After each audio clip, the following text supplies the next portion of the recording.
तो हम लोग पिछला लेक्चर में हम लोग एरोमेट्रिक के बारे में देखे थे, ठीक है। एंटी एरोमेटिक, नॉन एरोमेटिक, ये तीनों चीज़ों डिस्कस कर लिए थे, aromatic, anti aromatic, non aromatic.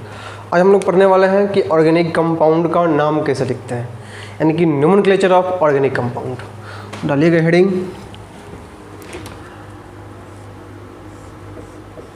Nomenclature of organic compound.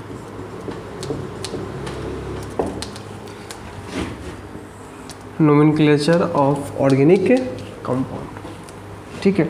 Nomenclature का मतलब होता है नाम लिखना, ठीक है। ये दो शब्द है, ध्यान दीजिएगा।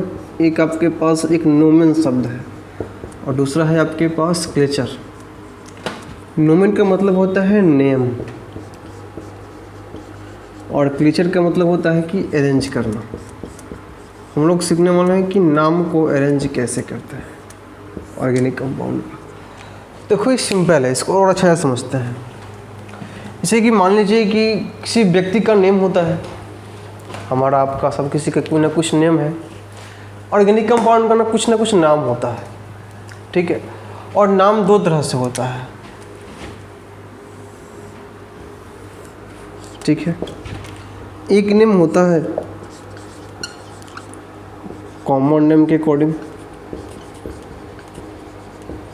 कॉमन नेम,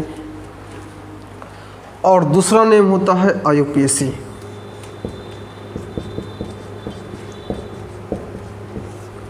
इसी को कई लोग IUPAC भी बोलते हैं, एक ही बात है। IUPAC बोलिए या IUPAC बोलिए, एक ही मतलब है। IUPAC मतलब, IUPAC का फुल फॉर्म होता है इंटरनेशनल यूनियन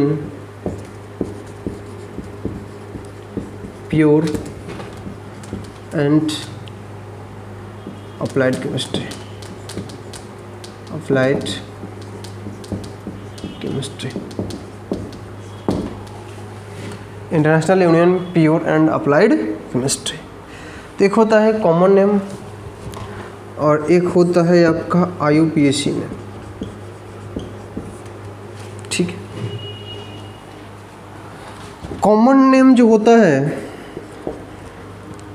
यह नॉन मैथडोलॉजिकल होता है, नॉन मैथडोलॉजिकल।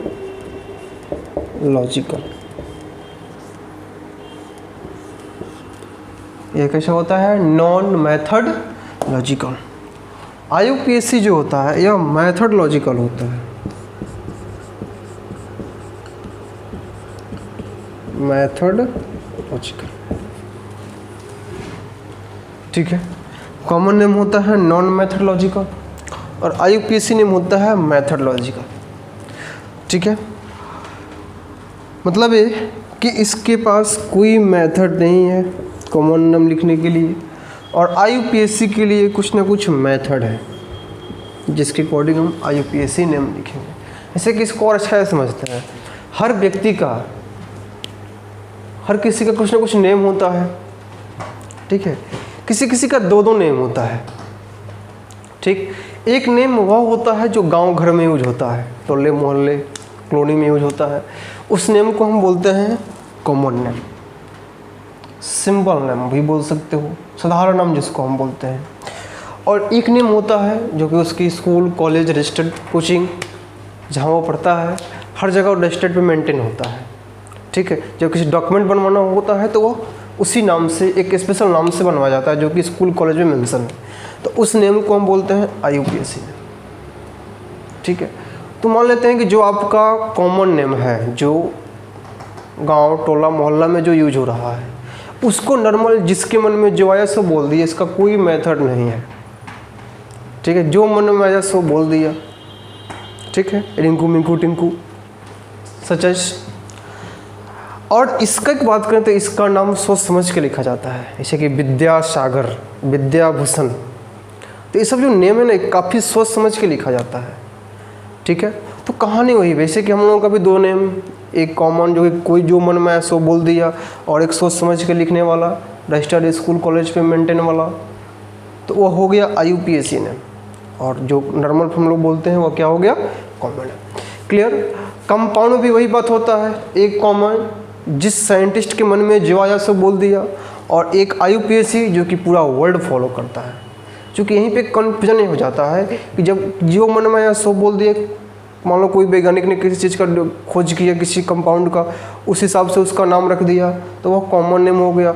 सवाल ये रहा कि मान लो कि दूसरे वैज्ञानिक ने इस कंपाउंड का कुछ अलग नाम रखा, तो वेरिएशन होने के कारण एक इंटरनेशनल यूनिटी बनी और उसके आधार पर एक IUPAC को मेंशन किया गया और कहा यह गया कि एक नया नेम होगा जो कि पूरे वर्ल्ड पे उस चीज़ का फॉलोएशन किया जाएगा। क्लियर। चलिए, तो इसलिए कहा गया कि यह मैथोलॉजिकल होता है और यह नॉन मैथोलॉजिकल होता है। तो ये दो कैटेगरी है, आप इसको लिखिए, फिर हम लोग आगे चलते हैं।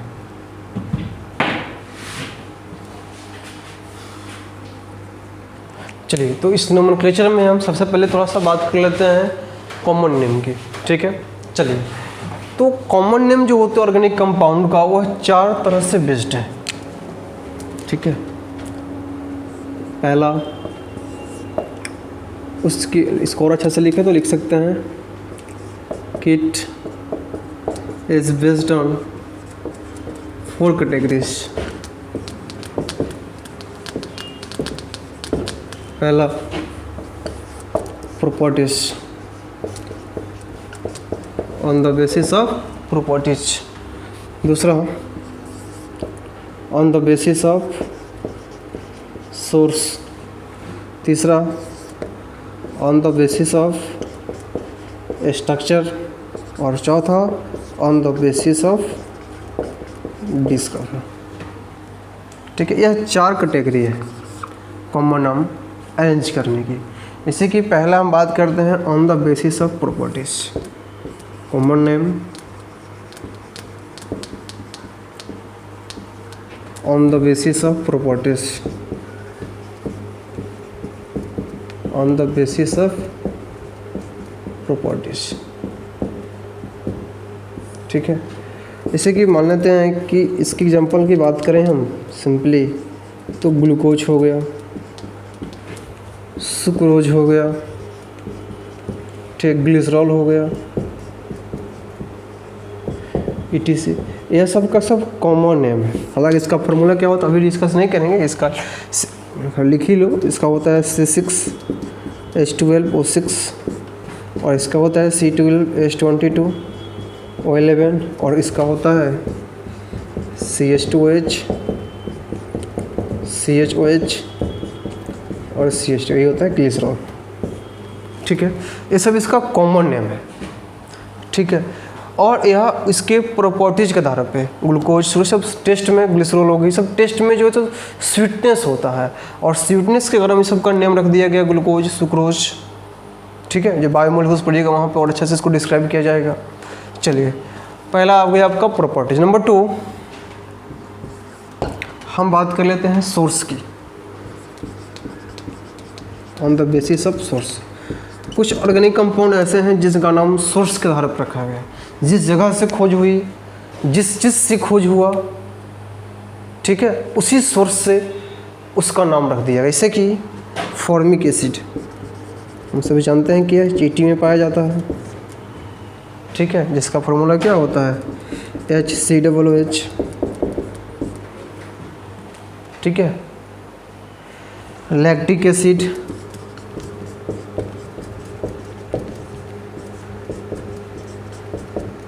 CH3CHOH COOH, acetic acid DOTC। ठीक है। तो ये उस सोर्स से आया, मान लो ये चींटी से प्राप्त हुआ, तो जिस सोर्स से निकल के आया उसी के नाम पे इसका नेम हो गया। सेम उसी प्रकार से लैक्टिक एसिड जो कि नींबू में पाया जाता है। ठीक है। नंबर 3 की बात कर लेते हैं। नंबर 3 की बात करें तो हम स्ट्रक्चर की बात करेंगे। ठीक है। तीसरा स्ट्रक्चर यहाँ पे मेंशन कर दे रहे हैं। नंबर 3 स्ट्रक्चर, जैसे कि मीथेन, इथेन, डॉट। ठीक है। चौथा है आपका डिस्कवर। नंबर 4, डिस्कवर, जिस वैज्ञानिक ने इसका खोज किया, डिस्कवर किया, उसी के आधार पर इसका नाम लिख दिया गया। ठीक है, जैसे कि सबसे फेमस है इसमें ग्रिग्नार्ड रिएजेंट। आगे जब हम लोग पढ़ेंगे रिएक्शन वगैरह तो वहाँ पे इसको अच्छे से डिस्कस करेंगे ग्रिग्नार्ड रिएजेंट क्या होता है, किस तरह से होता है। ठीक है, जिसका फॉर्मूला होता है RMgX, फ्रैंकलिन रिएजेंट। ठीक है, ये काम करते हैं, हो सकता है कि आपको यहाँ पे दिखाई नहीं दे रहा हो।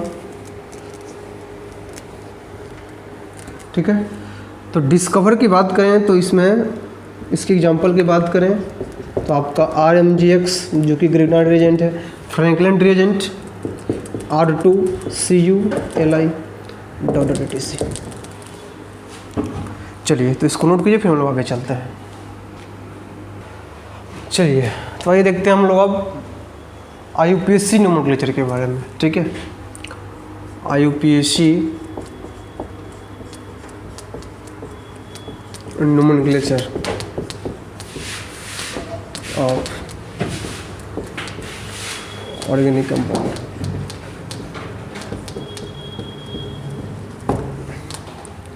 ठीक है, IUPAC nomenclature of organic compound.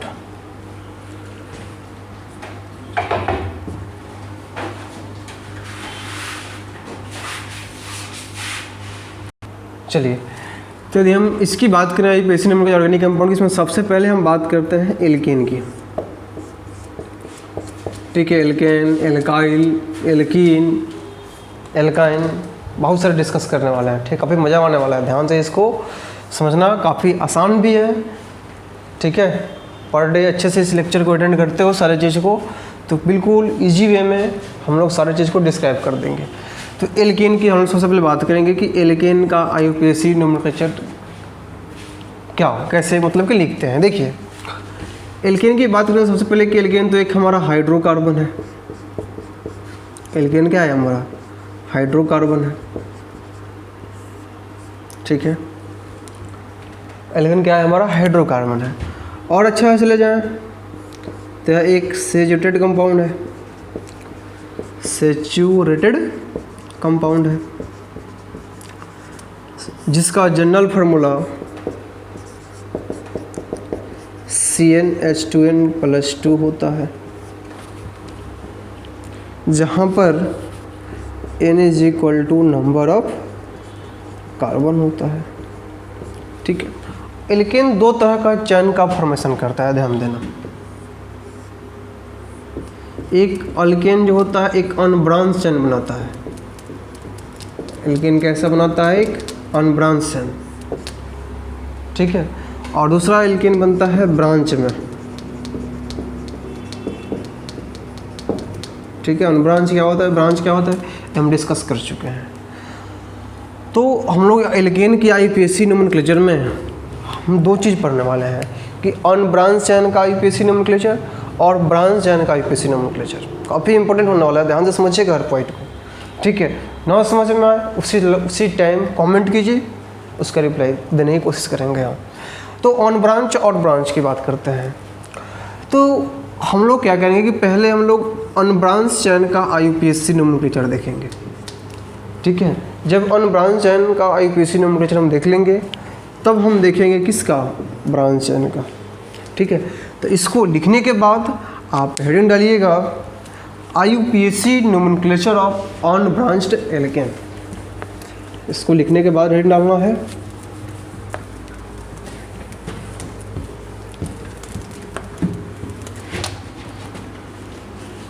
क्या हेडिंग होगा,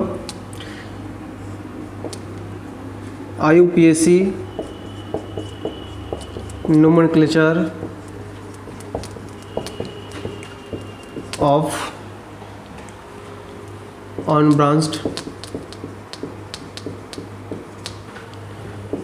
एल्केन।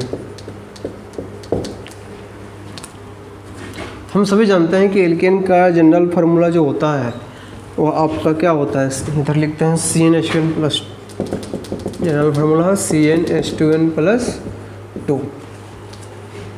समझ रहे ना बात को। देखिए एल्केन में दो वर्ड है, समझना बात को, एक अल्क है और दूसरा आपका क्या है, एन है। ठीक है, एक अल्क है, दूसरा आपका क्या है, एन है। इस दोनों को यदि हम मिला दें तो क्या बन जाएगा, एल्केन बन जाएगा। ठीक उसी प्रकार से हमारे पास कुछ अल्क फॉर्म हम लिखते हैं। मान लो यहाँ पे कार्बन की संख्या 1 रखोगे तो कुछ अलग अल्क फॉर्म आएगा, कार्बन की संख्या 2 मेंशन करेंगे तो अलग अल्क फॉर्म आएगा। तो आइए पहले उसको डिस्कस करते हैं।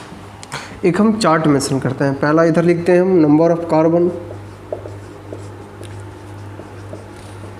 नंबर ऑफ कार्बन, और फिर इधर हम लिखेंगे अल्क फॉर्म। आपको याद अल्क काफ़ी इंपॉर्टेंट है, आपको याद रखना है सिर्फ अल्क फॉर्म। ठीक है, और फिर एन, और तब बन जाएगा आपका क्या, एल्केन, जिसका जनरल फॉर्मूला क्या हो जाता है, CnH2n+2। जरा सोचो, N number of carbon is equal to 1 होता है तो उस अल्क फॉर्म को क्या बोलते हैं हम लोग, मिथ। और आ जाएगा क्या, एन, सबके लिए वही है, तो मिथ प्लस एन क्या बन जाएगा, मीथेन। ठीक है, और N = 1 के लिए यहाँ फार्मूला आप रखोगे तो N = 1 रखोगे तो C1 और H 2 × 1 2 + 2 यानी कि कितना हो जाएगा, CH4।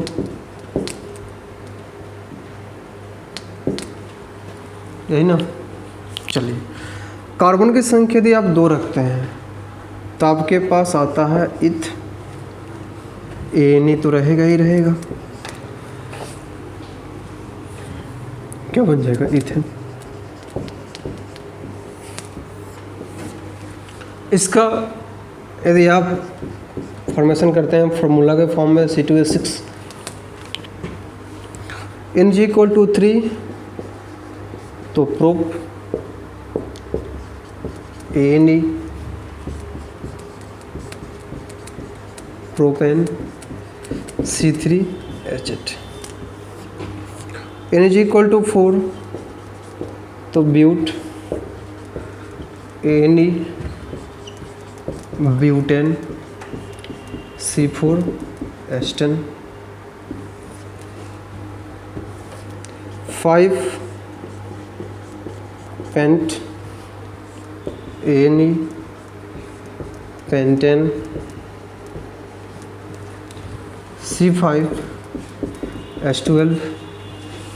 जब आप C कार्बन की संख्या यदि आप 5 रखते हो यहाँ पे तो C5 और 2 × 5 10 + 2 C5H12 हो जाएगा। ठीक उसी प्रकार से N = यदि आप 6 रखते हैं तो यह हो जाएगा हेक्स ANE, हेक्सेन। चलिए, तो यहाँ पे हम लोग देख रहे थे कि 6 आएगा तो हेक्स ANE, हेक्सेन। 7 आएगा हेप्ट ANE, हेप्टेन। 8 आएगा ऑक्ट ANE, ऑक्टेन। 9 आएगा नॉन ANE, नॉनन। फार्मूला अपने आप आपको मेंशन कर देना है, N = 9 रखकर, N = 8 रखकर, N = 7 रखकर, N = 6 रखकर। उसी प्रकार से 10 तो deck ANE, decane. 11 on deck ANE, on decane. 20 आइकॉस, आइकॉसन। 30 40 100। ठीक उसी प्रकार से आपको वहाँ पे मेंशन है। तो इसमें हम बात करें कि आपको ध्यान में क्या रखना, क्या सभी को याद करना है, बिल्कुल नहीं। आपको मुख्य रूप से 10 तक याद रखना है, कभी कभी 11 आ जाएगा, इतना लंबा हम लोग नहीं जाते हैं। आपको मुख्य रूप से 10 तक याद रखना है, डेकेन तक। इसके आगे की चर्चा जल्दी नहीं होती है। यदि हम बात करें कि और इसमें क्या याद रखना होगा तो आपको ध्यान में रखना होगा अल्क फॉर्म के बारे में। ठीक है, यदि आपको अल्क फॉर्म याद है तो आप कुछ भी बना सकते हो, एल्केन भी बना सकते हो, एल्कीन भी बना सकते हो, एल्काइन भी बना सकते हो। तो आपको इस अल्क फॉर्म को ध्यान में लेकर चलना होगा, meth, eth, prop, but, pent, hex, hept, oct को, और फिर नॉन और डेक को। इधर याद नहीं भी है तो कोई घबराने की आवश्यकता नहीं है। चलिए, तो हम लोग इसके आगे और बात करते हैं, आप इसको नोट करिए, फिर हम लोग आगे चलते हैं।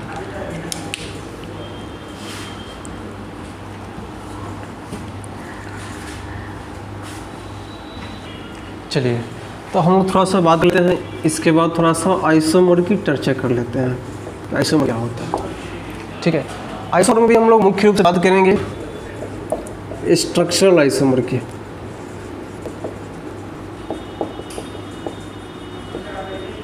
ठीक है, इसमें क्या होता है ध्यान दो, molecular formula same, molecular formula same but structural formula are different,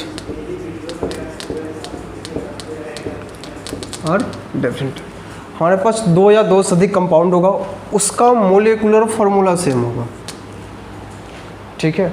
और उसका अंतर क्या होगा उसमें, तो स्ट्रक्चर फार्मूला जो अरेंजमेंट होगा वो दोनों का अलग अलग होगा। कहने का मतलब ये, और अच्छा से इसको हम कहना चाहें कि attachment of atom different, attachment of atom different होना चाहिए, उसी को हम बोलेंगे स्ट्रक्चरल आइसोमर, ठीक है। Are known as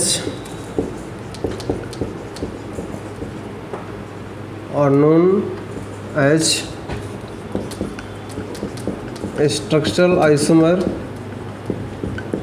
of each other and this phenomena is called structural isomer. जैसे कि हम एल्केन पढ़ रहे हैं तो अभी हम एल्कीन की ही चर्चा करेंगे, बाद में एल्कीन एल्काइन एल्काइल का डिस्कशन हम लोग करेंगे, वो ध्यान दीजिए। सबसे पहले हम बात करते हैं मीथेन की। एल्केन में यदि आप कार्बन की संख्या 1 लेते हो तो आपके पास क्या निकल के आएगा, CH4, जो कि क्या होता है मीथेन। इसको आप कैसे अरेंजमेंट करोगे, यहाँ पे एक कार्बन है और 4 हाइड्रोजन है ना, जरा सोचो, CH H H और H। क्या इसको किसी और तरीके से रिप्रेजेंट आप कर सकते हो, बिल्कुल नहीं, ठीक है। तो CH4 को आप ऐसा ही अटैचमेंट कर सकते हो, इसके अलावा कोई ऑप्शन नहीं है, ठीक है। जरा सोचो, N=2 हम 2 लेते हैं, जैसे हम N=2 लेते हैं तो हमारे पास फार्मूला क्या है, CnH2n+2 है ना, तो N=2 पे क्या निकल के आएगा, C2H6, क्लियर। C2H6 को यदि आप इसको अटैचमेंट करना चाहें तो 2 कार्बन एल्केन है तो single bond H H H H, यही ना। इसी को आप लिखना चाहो तो ऐसे भी लिख सकते हो, क्या दिक्कत है, CH3 और फिर CH3, कोई परेशानी। कहने का मतलब है कि आप इसको और कैसे लिखोगे, मान लो और अच्छा से इसको लिखना चाहते हो लीनियर फॉर्म में, तो ऐसे कर दो, ऐसे कर दो, यहाँ भी कार्बन यहाँ भी carbon, CH3 CH3 CH3 CH3, कोई दिक्कत। अब हम बात करते हैं N=3 की, यानी कि इसको आप ऐसे ही लिख सकते हो, इसके अलावा कोई दूसरा ऑप्शन ही नहीं है। जैसे हम N=3 की बात करेंगे तो हमारे पास यहाँ पे निकल के आएगा C3H8, जिसको हम बोलते हैं प्रोपेन। यहाँ पे नंबर ऑफ कार्बन 3 है और बात एल्केन की हो रही है, मतलब कार्बन कार्बन के बीच सिंगल बॉन्ड, ठीक है। बाकी जगह आप हाइड्रोजन को अटैचमेंट अटैच कर दो, H H H, क्लियर। इसको और अच्छे से यदि हम मेंशन करना चाहें तो CH3 CH2 CH3, इसी को आप लिख सकते हो ऐसे, एक ही बात है ना, अपने हिसाब से हाइड्रोजन को पुट कर दो, क्योंकि एक कार्बन 4 बॉन्ड बनाता है, यदि नहीं है तो क्या है, वहाँ पे हाइड्रोजन है। तो अब देखो कि आप इसको आप या तो इसको ऐसे ही लिख सकते हो, कोई ऑप्शन नहीं, यहाँ भी वही इसी प्रकार से ऐसे लिखो और अच्छा जाओ तो लीनियर फॉर्म में लिखो या स्ट्रक्चर फॉर्म में है, क्लियर। अब जैसे हम N=4 जाएंगे तो हमारे पास निकल के आता है ब्यूटेन, ठीक है।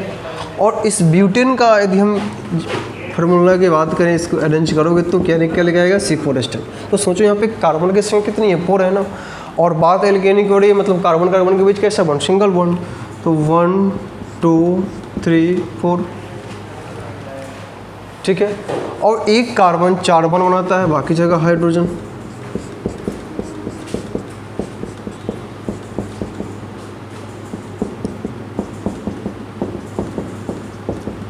ठीक है, इसी को आप ऐसे भी लिख सकते हो, CH3 CH2 CH2 CH3। और अच्छा से करना चाहो तो लीनियर फॉर्म में इसको ऐसे भी लिख सकते हैं आप, 1 2 3 4 CH3 CH2 CH2 CH3।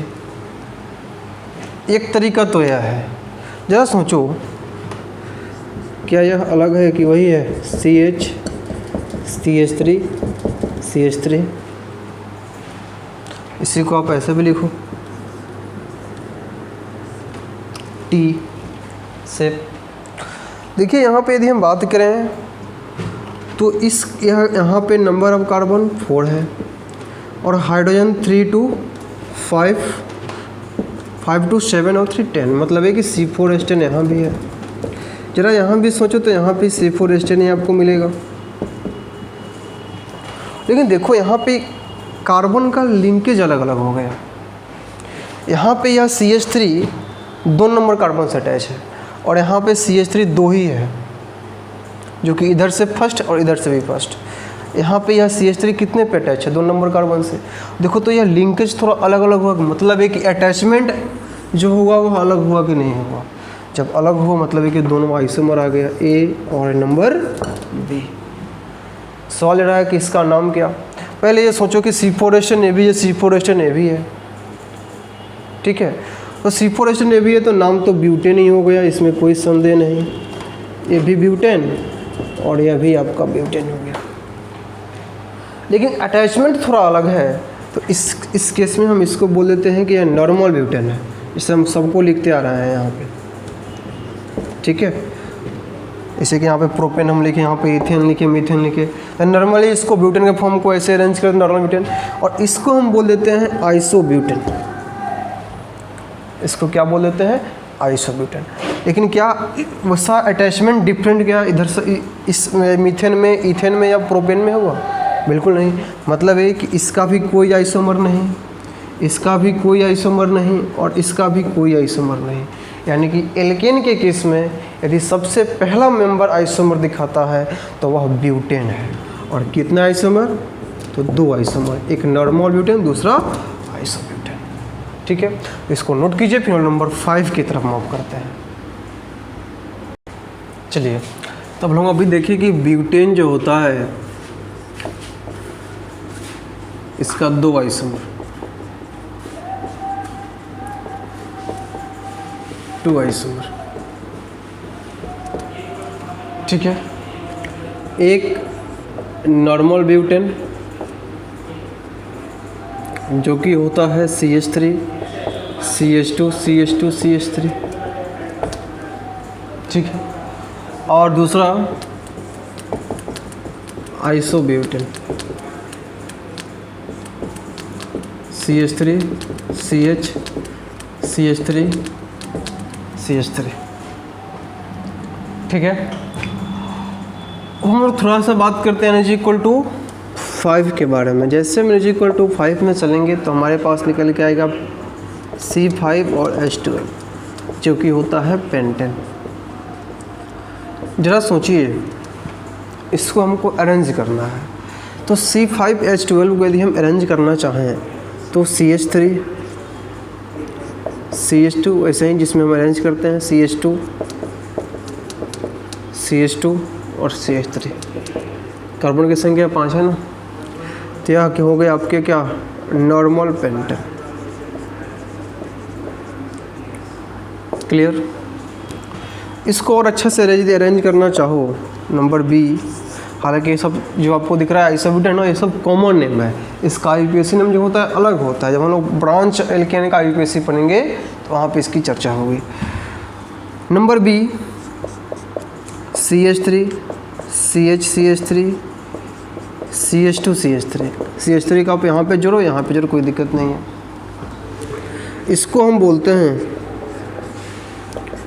Isopentane. इसको हम क्या बोलते हैं? आइसोपेंटेन। Number C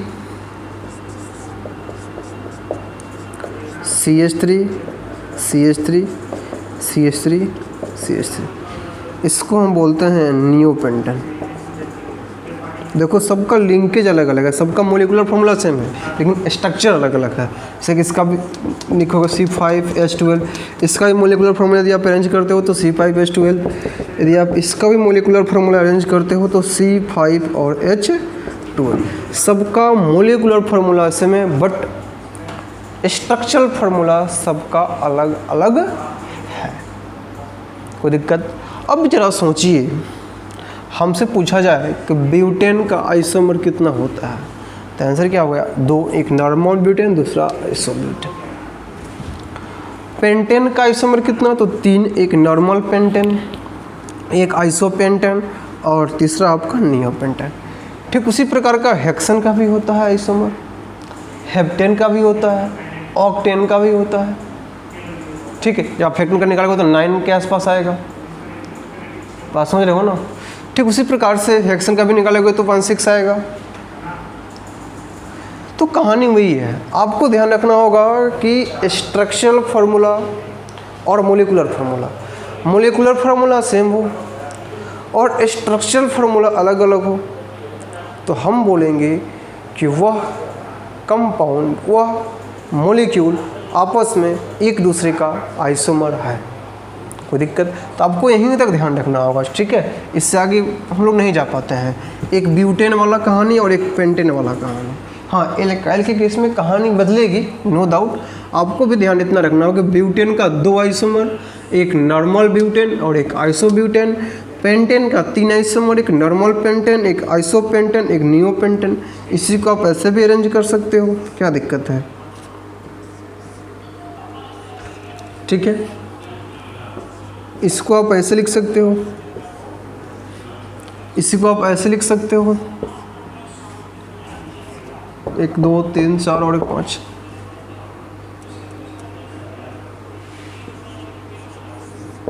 clear? अब आइए, अब थोड़ा सा हम लोग बात कर लेते हैं टाइप ऑफ कार्बन की।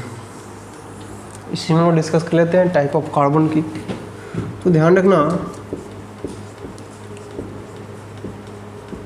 जो कार्बन होता है वो 4 तरह से होता है। पहला 1 डिग्री कार्बन, दूसरा 2 डिग्री कार्बन, तीसरा 3 डिग्री कार्बन और चौथा 4 डिग्री कार्बन। ठीक है, यदि हम बात करें 1 डिग्री कार्बन की, तो देखिए 1 carbon directly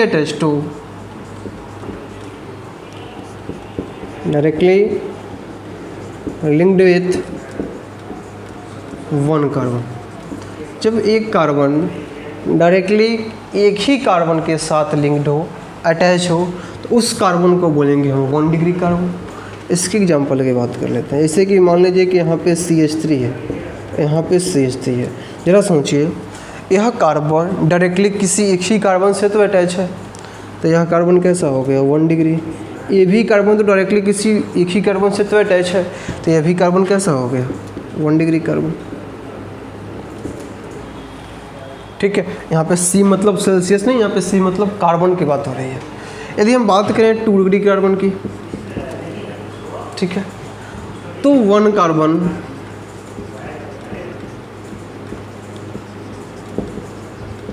directly attach to 2 carbon. जब कोई एक कार्बन डायरेक्टली 2 कार्बन से अटैच है तो उसको हम बोलते हैं 2 डिग्री कार्बन। जैसे कि CH3 इंटर कॉल्ड प्रोपेन। जरा सोचो, इसमें कौन सा ऐसा कार्बन है जो डायरेक्टली 2 कार्बन से अटैच है? तो सोचिए, इस कार्बन को देखो तो यह कार्बन तो डायरेक्टली इसी से अटैच है ना, हाँ ये इससे अटैच है, लेकिन इस कार्बन को सोचो तो इसको 1 नंबर मान लेते हैं, इसको 2 नंबर, इसको 3 नंबर। तो जो 1 नंबर कार्बन है ये डायरेक्टली एक ही से तो अटैच है, जब एक से अटैच है तो यह कार्बन कैसा कहलाएगा 1 डिग्री। लेकिन जरा बीच वाला कार्बन को देखो, यह कार्बन डायरेक्टली 2 से अटैच है, एक इधर भी अटैच है, एक इधर भी अटैच है, तो यह कार्बन कैसा कहलाएगा, यानी कि 2 नंबर जो कार्बन था वो कैसा हो गया 2 डिग्री कार्बन। इधर चले जी 3 नंबर कार्बन को देखिए, यह 3 नंबर कार्बन डायरेक्टली तो एक ही से अटैच है ना, तो ये 3 नंबर वाला कार्बन भी कैसा हो गया 1 डिग्री कार्बन। यदि हम बात करें 3 कार्बन की, तो यहाँ भी वही कहानी, 1 कार्बन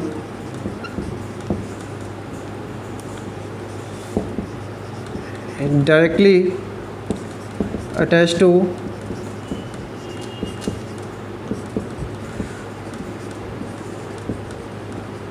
3 कार्बन। ठीक है, मतलब ये इसकी एग्जांपल की बात करें हम तो CH3 जो कि हमारा आइसोपेंटेन है, यही है ना जी। देखो इसमें आपको ढूंढना है कि कौन सा ऐसा कार्बन है जो डायरेक्टली 3 कार्बन से अटैच है। तो आप देख सकते हो यही कार्बन है ना जो 1, 2 और 3 से जुड़ा हुआ है, बाकी ये सब जो है तो एक ही से जुड़ा हुआ है ना। तो यह सब हो गया आपका 3 डिग्री कार्बन, और यह कैसा हो गया 1 डिग्री कार्बन, और ये भी कैसा 1 डिग्री कार्बन। यदि हम बात करें 4 डिग्री कार्बन की तो यहाँ भी वही कहानी, 1 कार्बन अटैच्ड विथ 4 कार्बन। कोई भी एक कार्बन यदि 4 कार्बन से जुड़ा हुआ है तो उस कार्बन को हम बोलते हैं 4 डिग्री कार्बन, यानी कि और अच्छा जिसको बोले तो 1 डिग्री को बोलते हैं प्राइमरी कार्बन, 2 डिग्री को सेकेंडरी कार्बन, 3 डिग्री को टर्शरी कार्बन, 4 डिग्री को क्वाटरनरी कार्बन। ठीक है, चलिए इसकी एग्जांपल की बात कर लेते हैं हम लोग। CH3, CCH3, CH3, CH3। जरा सोचिए इसमें से कौन सा ऐसा कार्बन है जो 4 कार्बन से डायरेक्टली लिंक है। तो आपको दिख रहा होगा कि जो बीच वाला कार्बन है यह वाला, यही तो 4 कार्बन से डायरेक्टली अटैच है ना, तो यह कार्बन कैसा हो गया 4 डिग्री, बाकी सब कैसा है 1 डिग्री। कोई दिक्कत? ठीक है, अब जरा एक होमवर्क है, इसको आपको बताना है कि इसमें कौन 1 डिग्री है, कौन 2 डिग्री है और कौन 3 डिग्री है और कौन 4 डिग्री है। CH3, CH2, CCH3, CH3, CH2, CH3, CH3, CH3। इसमें आपको बताना है कि कौन सा कार्बन कैसा है। ठीक है, तो इसको पहले नोट कर लीजिए। नोट करने के बाद ये आपका होमवर्क रहा, इसको बनाइएगा और फिर आप जो दिक्कत हो फिर कमेंट कीजिएगा, इसको नोट कीजिए। चलिए और ये देख लेते हैं इसमें क्या है। देखो कि यह एक ही से अटैच है तो यह कैसा हो जाएगा 1 डिग्री, यह कैसा 2 डिग्री, या देखो तो 3 डिग्री या 2 डिग्री, या आपका 4 डिग्री या 4 कार्बन से अटैच है, या 1 डिग्री, ये भी 1 डिग्री, ये भी 1 डिग्री, ये भी 1 डिग्री। कोई दिक्कत? चलिए, तो आई होप आप लोगों को ये सारा चीज़ समझ में आया होगा। अगले क्लास में हम लोग डिस्कस करेंगे कि एल्काइल ग्रुप क्या होता है। फिर एल्काइल ग्रुप पढ़ने के बाद हम लोग तुरंत मूव करेंगे कि ब्रांस एल्केन का IUPAC नोमेनक्लेचर कैसे लिखते हैं। तो आज के लिए इतना है, इसको नोट कीजिए। Thank you.